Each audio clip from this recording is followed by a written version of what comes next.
Hey you guys, it's Rachel here with Senza Tempo Cane Corso. So I've tried to film this video multiple times now, and hopefully I get it this time. Dogs have been acting up today. Not in like a bad way, just like a ridiculously goofy way. And I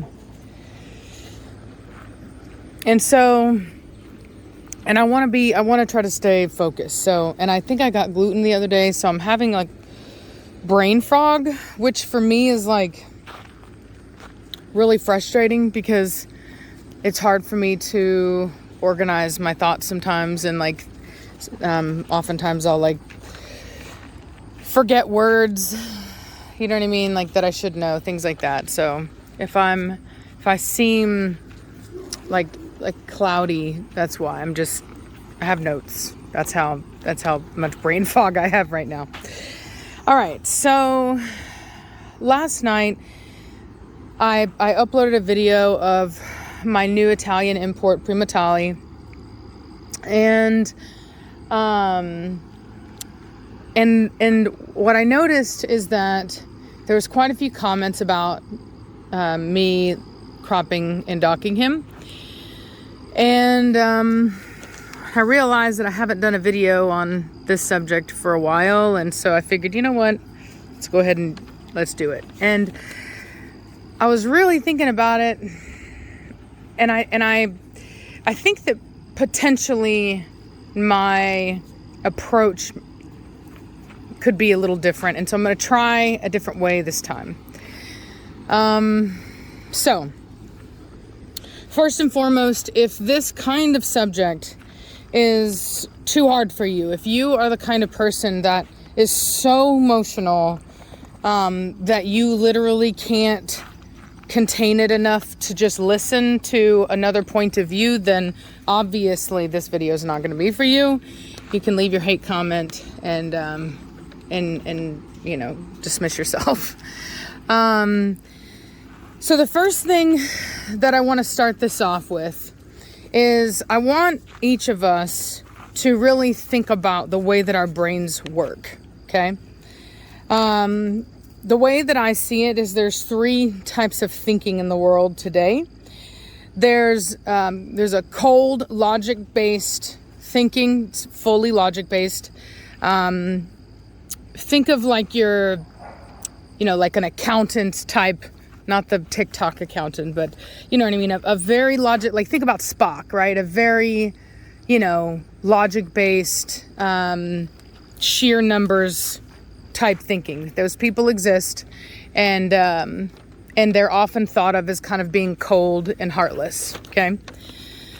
And then we have what I would like to, you know, consider myself and what I would consider to be the best, which is a balanced approach. So these people will balance the facts and the research with what we consider, you know, is morally right. Okay. Morals are in themselves, fundamentally just, you know, made up human ideas of what is right and wrong, if we're really getting down to it. Now, if you're Christian, you know, we obviously have, you know, different beliefs, but just speaking for everybody at your very core, well, every religion is going to have their own, so I don't mean just Christian, but since I'm a Christian, I say that. But, you know, everybody has, you know, you either believe that humans, you know, have that and it's just a part of our nature, or you believe that was endowed to us or taught to us in some way. Now, personally, I don't think that it is human nature to have morals. Anybody that's ever raised a toddler knows that. You got to teach these little rascals. But to each their own. And then last but not least, you have the emotional thinker, which I think we're seeing a rise of this type of thinking in today in modern society, which puts all logic aside, all facts aside, and focuses entirely upon emotion. And what they would consider by emotion, many of these people would consider their beliefs to be based upon morals. So it's moralistic. But at its core, that is an emotional that's an emotional side. That's an emotional thing, okay? Because people that are not emotional typically, like at the very extreme of that, they just don't have a lot of that, because it doesn't make sense to them. So this type of discussion really boils down, like your opinion on ear cropping actually boils down to the kind of thinker that you are. And instead of trying to, tell you the virtues of what it is and what it isn't and how long it's been around, and trying to disprove a lot of this information that the animal rights activists have put out, instead I'm going to try to point out the flaw in the logic, and maybe that might help people a little bit more with this. So, and I also want to start off with a quote, one of my favorite quotes from Star Trek. It was actually a quote. It was spoken by Spock's father to a young Spock. And this is part of it. But logic gives us power over our emotions so that they do not control us. For me, I find that to be invaluable. I want to first start off by saying that I was not always this kind of thinker. I spent a lot of my youth being very emotional and irrational.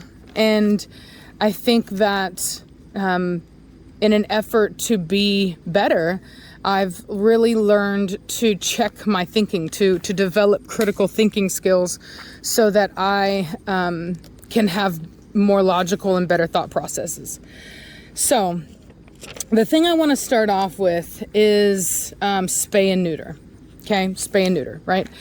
Spay and neuter is a surgery in which the reproductive organs are entirely removed from the animal. And it's done to prevent unwanted pregnancies. It's also done incorrectly because people believe that it will make a male dog easier to train, easier to handle, and that it will prevent marking in the house, which is probably, that's probably pretty accurate. But the behavioral stuff isn't true. And in fact, there have been studies that have come out that have shown that it actually increases aggression. And marking in the house can be trained, can't it? Yeah, and marking in the house, yeah, exactly. Like our dogs don't do that. So, I think it's disrespectful. and like I said, and so also, like I said, the unwanted pregnancies, and then of course they'll also tell you that it prevents cancer in males, like as far as like prostate cancer. There it is. See, that's what I'm saying. So I had a brain fart there. Okay. So the reality of the situation is that spay and neuter now, we know this now because of all of the animals that were mass spayed and neutered whenever the whole shelter crisis happened, that it's actually very harmful for your dog. The likelihood is that your dog will suffer many health issues from spay and neuter, both spay and neuter. As far as preventing pregnancies, there actually is a pill you can give a female dog if it's early enough. Like Plan B? Yeah, it's kind of like that. Yeah, it's based, it terminates the pregnancy. Well, what about that stuff that you were talking but it's like, but a lot of like breeders know about it, but we don't like it because it's like, it's risky. You know what I mean? It could cause problems as far as breeding later on. But if you just had a pet, it wouldn't be worth it. Or it wouldn't be a problem. And the reality is that many people's dogs go their whole lives not spayed and neutered and don't ever reproduce. Okay, they don't ever reproduce. And so that surgery, at the very worst, okay, logically speaking, at the very worst, what it does is it creates more puppies. And at the very worst of that, those puppies will end up in a situation in which they may have to be humanely euthanized, which, as tragic as that sounds, is relatively painless for the dog, and most dogs end up meeting that fate anyway whenever they get cancer and things like that. So ultimately, it's just really, it's something that is most likely going to happen to them anyway. It's just going to happen sooner. Okay. Now, I'm not saying that I think that that's a good thing, and I'm not, I like no-kill shelters. Okay, but just speaking logically here, what happens. Okay, those are the resulting effects from not having the female spayed and potentially the male neutered. What about that disease you were talking about? So, but that's not what we're talking about. Because there's a risk, yeah. Like an unneutered male can have prostate cancer, and a female that's not spayed can get pyometra, and one has to weigh the pros and cons. I'd like to speak to Dr. Becker, Karen Becker, about that, because it's something I've wondered. Like, is the risk of are all of the issues that stem from not spaying in a female, are they? Like, does the benefit outweigh the risk of spaying a female? That's been something that I've wondered. Because there are potential... no, sir. Primo. Good boy. Good boy. Because there are... Primo. There are some risks. Yeah, go get him. He has water right there. Primo. Okay, so... So ear cropping... What does ear cropping do? Ear cropping... prevents hematoma of the ear if it's a functional crop, and it prevents many dogs from developing ear infections. Okay, not all of them. We humans have, our ears are not floppy, and yet we still get ear infections. So nothing's 100%. But if you were to be wearing headphones your whole life, you probably would suffer a lot more ear infections than if you left your ears, open and, and everything was, all the air was able to, get through and all that good stuff. Anybody that's ever worn earphones long enough knows that your ears start to get hot. It traps moisture. Earwax builds up. Your ears start to itch. It's just not good. And, dogs' ears are really no different than that. And there's a reason why ear infections are one of the most common reasons that dogs go to the vet in the first place. And there's a reason why erect ears are the only thing that you'll find in nature. There's no floppy ears in nature. We do it. It was a mutation from domestication, and we bred for it because we thought it was cute. That's all. So it's actually was in itself a really selfish endeavor to begin with. I don't think that people realized what was going to happen, but ultimately that's what that caused. So the idea that somehow leaving the ears floppy is somehow better is like, no, it's might be cute for you, but it's not comfortable for the dog. Okay. So what can it do, right? It can prevent hematoma of the ear. What is hematoma of the ear? Hematoma is swelling of the flaps of the ear. So basically, between that delicate skin of the ear and the cartilage, it all swells up, and it's basically from a bruise that swells up. And basically, it can happen from a lot of things. It's been as simple as a dog just playing around. In fact, the one dog that Reese let go, he was supposed to be cropped. It was out of her last litter out of Katana. They were supposed to crop the puppy and they didn't. And he has chronic ear infections and he got hematoma of the ear. And inevitably what often happens with these dogs that get hematoma of the ear, they end up having to be cropped anyway. But it's a horrible thing because ultimately the dog is typically an adult and it's not a pretty thing, and it's a much more serious surgery because the cartilage is much harder. The dog is, like I said, much older. It's very hard to keep an adult dog out of an injury like that. They can easily get their feet in the cone, and it's very, very, very hard. And so it was historically done so that you didn't have to worry about any of that, because ultimately these people, these farmers that were using dogs for work, did not have the ability, nor did they want to spend a lot of money having a vet come out and continually try to sew up a dog's ear, because I'm sure you can imagine that back in the 1800s, whenever this practice was going on, they didn't have those plastic cones for you to be able to keep a dog from scratching the ear open. Come on, you guys, back over here. Blondie, come. Nirvana, come. Let's go. And so anyway, what does it cause? It causes, there's obviously the surgery. They have to heal from the surgery. Most of the time it takes about a week and a half if it's done correctly and it's managed correctly. At the very most, if there's complications, it might take 3 weeks if you've got to, get antibiotics and, worst case scenario, right? 3 weeks. like I said, are there any after effects from a crop? No. That's it. Other than the surgery and the healing time, that's it. That's all there is. So this is my question. Why do vets support a surgery that causes proven lifelong health problems, which is the case for spay and neuter, over an issue that is not guaranteed to happen, and even if it does, doesn't really cause any suffering to the animal?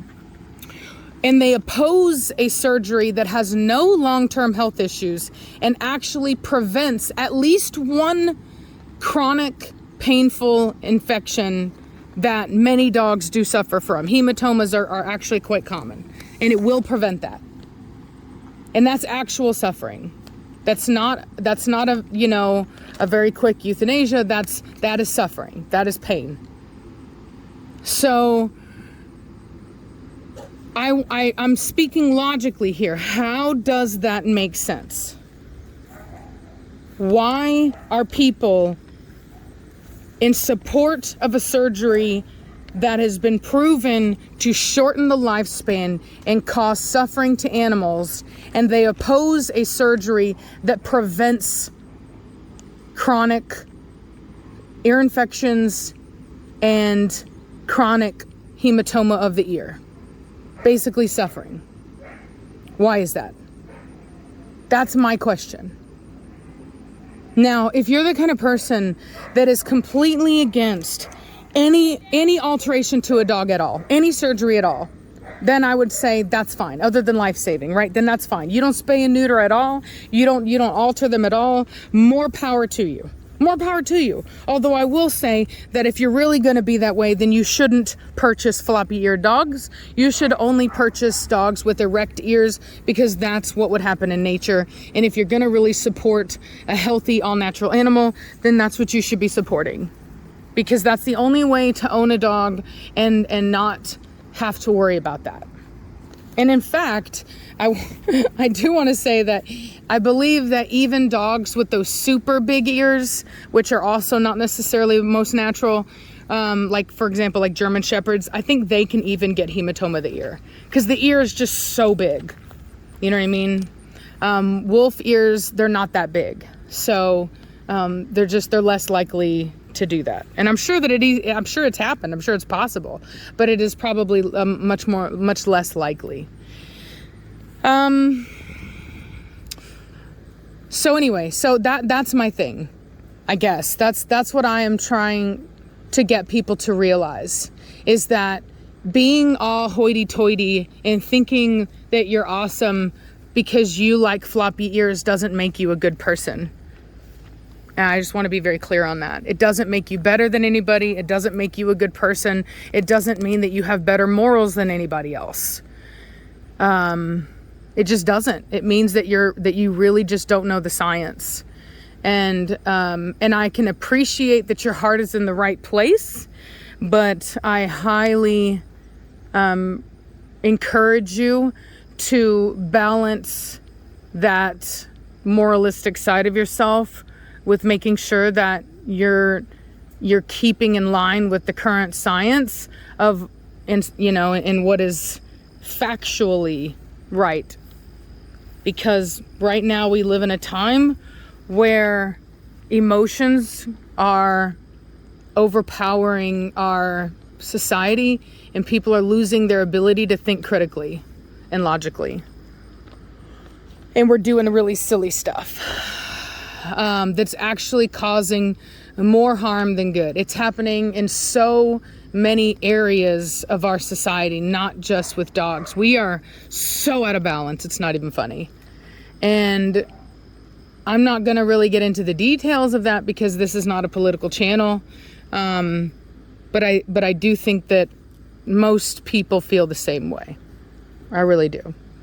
And we need to be actively checking each and every one of ourselves to ensure that we're not contributing to that problem.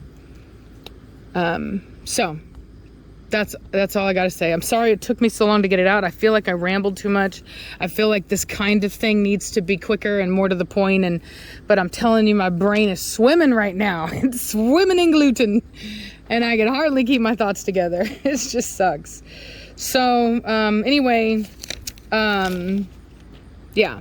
I hope you guys are having a good day. I hope you enjoyed this little video, and I will talk to you later. Hey, whoa! Don't eat my fence. Can't even think of the word. That's how fried my brain is right now. Yeah, the gluten.